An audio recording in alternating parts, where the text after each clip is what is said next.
Hi everyone, this is Pancho here from Frontier Performance. Just a training session here at Lexus, and one of the key things we spoke about was the power of influence. What is influence? How do we do it? So I actually ran through a number of constructions of using language to affect how people perceive you. And one of the key things is I wrote over here on this piece of paper, words give you options to change the view of the client. Choose them wisely. They can re-engage the client into the problem, or they can open the mind of the client to new options. The language of the body. So what we're talking about is what we call visceral language. And how do we use visceral language to change a person's perceptions? So let's have a look at one of the most important things about this training was actually understanding how you change the human behavior, the decision making by the client without them actually disagreeing with you. How do we influence that thinking? So one of the most important things is I looked at what I call the persuasion code or the influence code. And one of the most important things is actually understanding that when influence happens or when persuasion happens, it's invisible. Whenever you think about buying something, you do it quite willingly, and you actually enjoy the buying experience. You actually like to be sold. So when you think about how do you influence people, think about the times when it's really difficult moving someone's mind. You want to change them, your kids or a colleague or someone, you want to change their mind.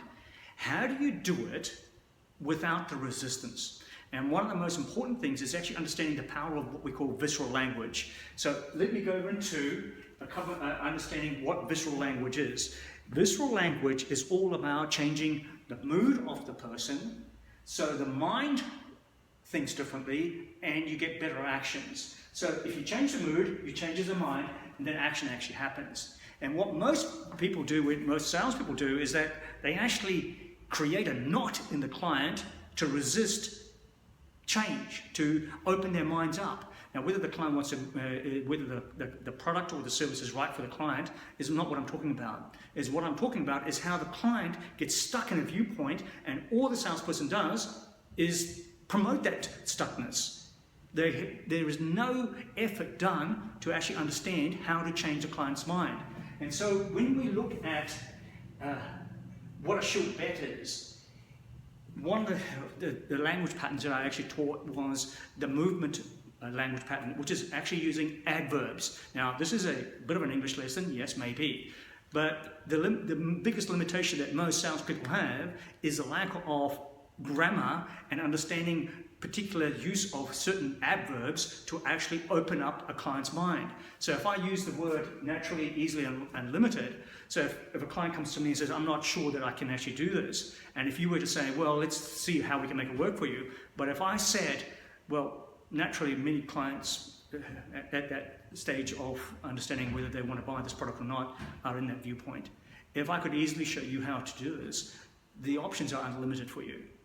Now, when you assess this type of language, you only assess it not by logical thought, but how did you feel when I said it?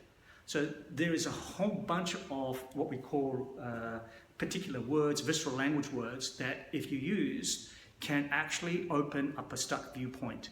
So this is the kind of training that would be of interest to you. Have a look at it. Come back to us, because what we can do is give you a bit of a rundown on how it actually works.